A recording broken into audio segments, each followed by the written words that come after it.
Bonjour, bienvenue à la correction du FE23. L'énoncé est le suivant. À l'occasion de la fête de la musique, Philippe veut suspendre une magnifique clé de sol dans la grande rue. Pour cela, il dispose de deux câbles de 3,8 mètres de long, supportant une tension maximale de 500 Newton. La clé de sol pèse 30 kg. La question est la suivante, est-il prudent d'utiliser ces deux câbles? On voit, c'est pas marqué dans l'énoncé, mais on voit que le point de fixation de ces deux câbles, ou les deux points de fixation, sont séparés d'une distance horizontale de 7 mètres. Alors, comme ici le schéma est peut-être un peu petit, on va le redessiner un peu plus grand. Alors, on va prendre un point de fixation, la corde qui est tendue, ici la clé de sol, et j'essaie d'être le plus symétrique possible pour avoir, voilà, au final quelque chose de proche de l'énoncé. Si vous regardez votre énoncé, ici vous pouvez vous imaginer que vous avez un axe de symétrie. La partie de gauche est symétrique à la partie de droite. Ça aura un rôle important. Alors, voilà mes deux câbles que je vais peut-être dessiner en noir parce que je garde le rouge pour les forces. Alors, on va placer ces forces-là.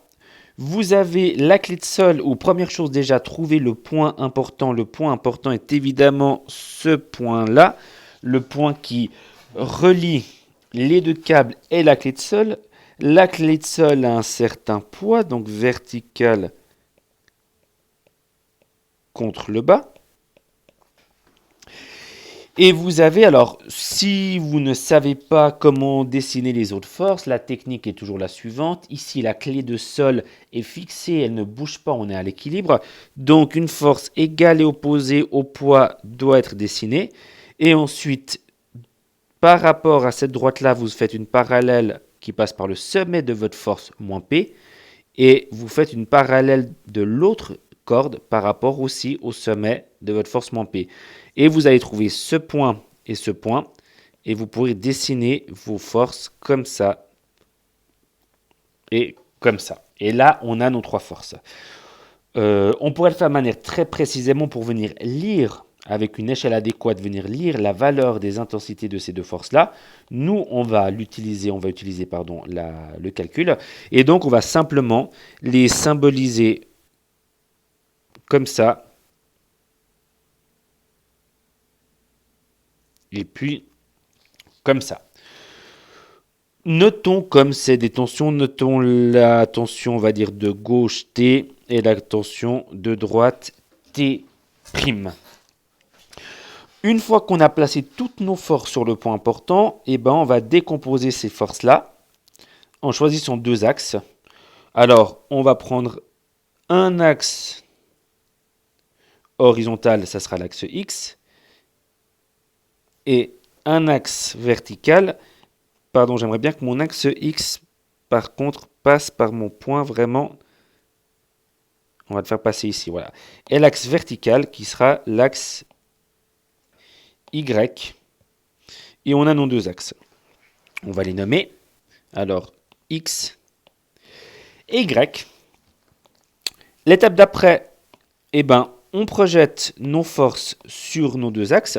Alors la force P, le poids est déjà projeté, il est parfaitement vertical, donc il est entièrement sur l'axe Y. La tension T, par contre, elle, on la projette comme ça et comme ça. Je fais des petits trépieds, un trépied vertical et un trépied horizontal, parce que X est vertical et que Y est horizontal. C'est-à-dire que sur Y, en faisant ce trépied-là, je fais la parallèle à Y par rapport à la force T', je fais là la parallèle à Y passant par le sommet de la force, par l'extrémité de la force. Et par rapport à ce même point, cette extrémité de la force, je vais faire une parallèle à l'axe X. Et je vais arriver ici, au même point. On verra que ce n'est pas un hasard. En préambule, j'aurais peut-être dû vous rappeler la chose suivante, c'est que votre tension maximale de 500 newtons. Si vous me dites que l'exercice est facile parce que 500 newtons, ça correspond à 50 kg, donc oui, la clé de sol a une masse plus petite, donc ça marche, vous faites un raccourci qui est faux. C'est-à-dire que si vous avez une ficelle, une corde qui est fixée, on va dire, au plafond, donc qui est parfaitement verticale, et que vous mettez un poids ou une masse de 30 kg, alors oui, vous aurez une force de pesanteur qui vaut 300 newtons, et la tension dans la corde vaut aussi ici 300 newtons. Parce que la tension T est égale au poids P. Parce que les deux forces ont la même direction, la direction verticale. Sur le schéma complet de la situation, donc le gros schéma à gauche, T et T' ne valent pas P. Il n'y a absolument aucune raison à cela. Alors on va les calculer, ces tensions T et T'. Donc première chose, on va écrire nos conditions d'équilibre. Alors on sait qu'on est à l'équilibre parce que la clé de sol ne bouge pas.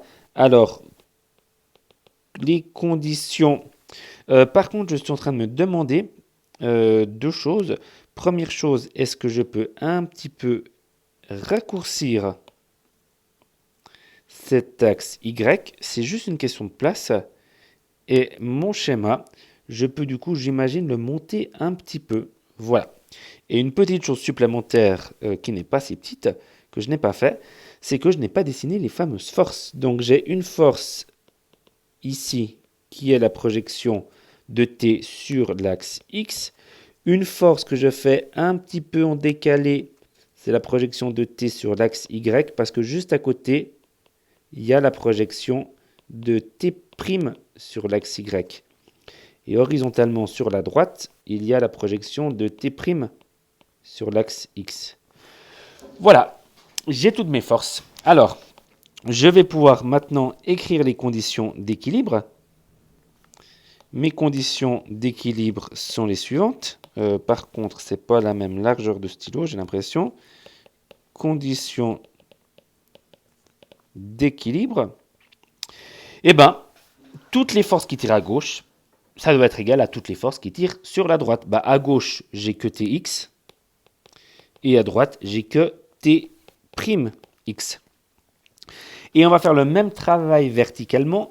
Donc vertical vers le haut. Alors il y a deux forces, on va les additionner. Il y a Ty plus T'Y. Et ça, ces deux forces-là doivent être égales à tout ce qui tire vers le bas. Il n'y a qu'une seule force, c'est la force P. Voilà mes conditions d'équilibre qui sont peut-être bien encadrées si on y pense. Maintenant, mes conditions d'équilibre, je vais les développer avec des angles. Alors, le problème dans cet exercice, c'est que je n'ai aucun angle qui est indiqué. Mais j'ai des longueurs. Donc, grâce à ces longueurs indiquées en mètres, je vais pouvoir retrouver mes angles. Alors, ce qu'on va faire peut-être, c'est que on va, pour l'instant, écrire que cet angle-là, on va l'appeler alpha. Et d'ailleurs, cet angle-là, c'est aussi alpha, par principe de symétrie. Peut-être que certains auront travaillé avec un alpha qui représente cet angle-là. C'est pas grave. Si vous avez utilisé un alpha ici, alors c'est pas le même que le alpha du haut, mais vous aurez tous vos sinus qui seront chez moi des cosinus et vos cosinus seront chez moi des sinus. Mais au final, vous devez trouver la même réponse. Alors, j'aimerais rajouter encore mes longueurs, c'est-à-dire que ici, j'ai une longueur de 3,50 m. Oui, c'est la moitié des 7 mètres, 3,50 m. Et la ficelle fait une longueur de 3,80 m.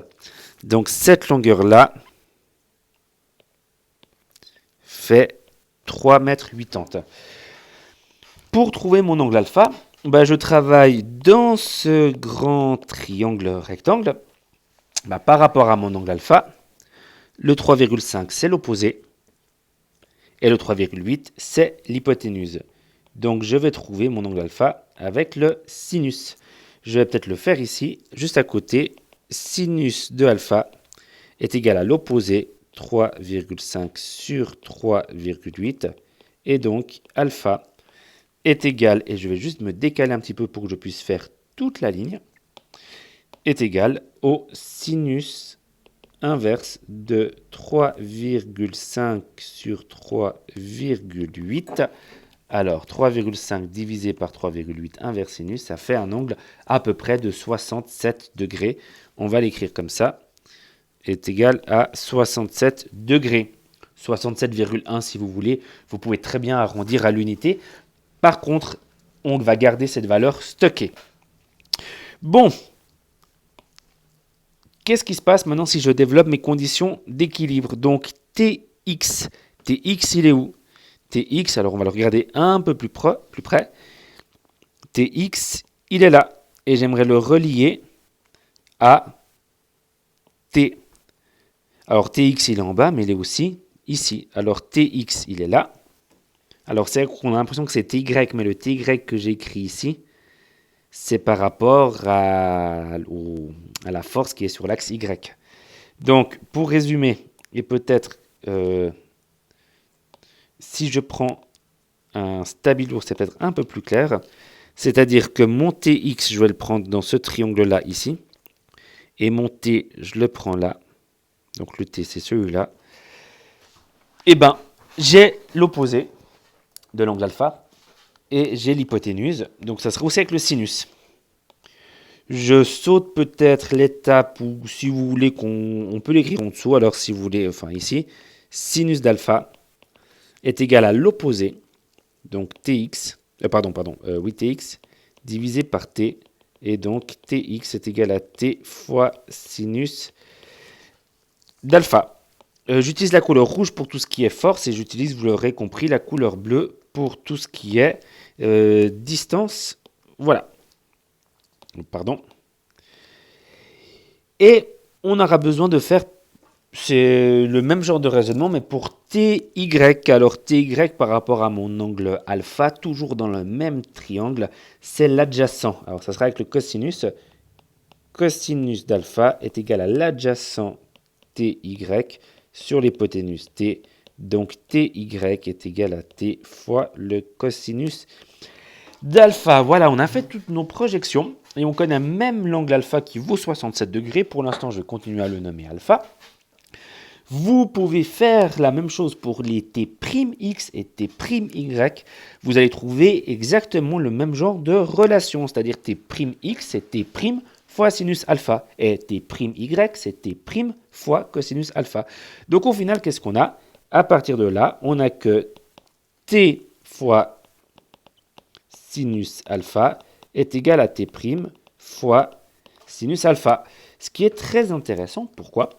Parce que même si on n'avait pas calculé ce que valait alpha ou sinus alpha, ces choses-là se simplifient et au final, on n'a que T est égal à T'. Les deux forces sont équivalentes. Ce qui est normal par un argument de symétrie, mais là on l'a démontré. Voilà, mes deux tensions sont les mêmes. Alors, la condition numéro 2, mon Ty, je vais le remplacer par T fois cosinus alpha. T fois cosinus alpha plus T' fois cosinus alpha est égal à P. Voilà, et cette chose-là, je vais la développer. La ligne du dessous, je réécris la même chose, mais ce que je peux faire, c'est remplacer, maintenant je m'arrête, mon T' par un T. Vu que T et T', ce sont les mêmes.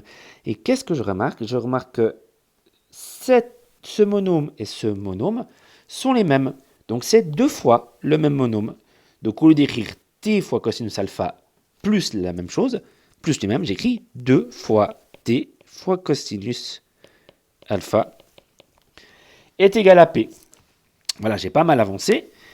Et ce que je connais, alors on va pouvoir calculer, c'est-à-dire que 2 fois T fois cosinus de 67 degrés est égal au poids de la clé de sol qui vaut 300 newtons. Si vous regardez cette dernière ligne, je connais absolument tout. Et donc, je peux trouver que T est égal à 300. Et comme à gauche, T, on le multiplie par 2 et par cosinus de 67, bah, quand je inverse ma formule, je vais diviser par 2 et diviser par cosinus de 67. Alors vous me direz, je dis diviser puis j'écris fois. Oui, mais le cosinus de 67 est en dessous de la barre de fraction. Donc il a bien un rôle de diviseur. Et si vous faites ce calcul-là, toujours attention s'il vous plaît, en stockant vos valeurs, vous allez trouver que la tension vaut environ 385 newtons. Et maintenant, on est capable de répondre à la question. La tension vaut 385. On vous dit que la tension maximale dans la corde peut aller jusqu'à 500 newtons. Attention à quand même se poser la question suivante. J'ai la tension T qui vaut 385, mais j'ai ma tension T' qui vaut la même chose. C'est-à-dire que j'ai 385 de ce côté et 385 de ce côté-ci. Alors la question c'est, est-ce que la tension dans la corde vaut 385 ou est-ce que la tension dans la corde vaut le double de 385, c'est-à-dire 770? La réponse est la suivante. Je vais peut-être vite repasser par un schéma que vous connaissez mieux, que j'avais fait juste avant. Vous avez une petite ficelle attachée au plafond. Vous y mettez, on va dire, un poids de 10 newtons. Ça veut dire quoi? C'est-à-dire qu'en ce point-là, vous avez 10 newtons contre le bas et vous avez 10 newtons contre le haut. 10 newtons, 10 newtons. Et en fait, ce couple de force, 10 newtons vers le haut et 10 newtons vers le bas, vous pouvez le prendre en n'importe quel point. En ce point-là de la ficelle, vous avez aussi 10 newtons contre le bas et aussi 10 newtons contre le haut. Maintenant, est-ce que ça veut dire que la tension dans la corde vaut 20 newtons? Réponse non. Pour qu'il y ait une tension dans la corde, il faut qu'il y ait un couple de forces opposées, comme ça. Parce que si vous n'avez pas ce couple de forces, vous avez une corde qui n'est pas tendue, et donc vous n'avez pas de tension. Ce couple de 10 newtons signifie que ce point est à l'équilibre. Il ne bouge pas, évidemment, votre corde est tendue, mais elle ne se déplace pas. Et donc la tension dans la corde vaut 10 newtons. C'est exactement la même chose ici. Vous avez une tension T et une tension T' qui vaut 385 newtons. Et la tension globale vaut toujours 385 newtons. On va l'écrire en français. La tension dans... Alors, est-ce qu'ils disent le câble? Alors, tension dans le câble vaut 385 newtons et pas 770 newtons. Donc, il est plus prudent d'utiliser ces deux câbles. Donc, il est prudent d'utiliser ces câbles. Et on va mettre quand même car 385 est plus petit que 500. On va quand même justifier jusqu'au bout. Si on avait trouvé 500 newtons, ou même 499, c'est prudent, oui, mais il suffit qu'un oiseau s'assoie sur ce câble et puis votre corde risque de se casser. Donc c'est prudent, mais c'est toujours bien d'avoir une petite marge de manœuvre. Là, on a une marge de plus de 100 newtons. C'est assez confortable. Voilà, on a terminé l'ensemble de cet exercice 23. Merci, au revoir.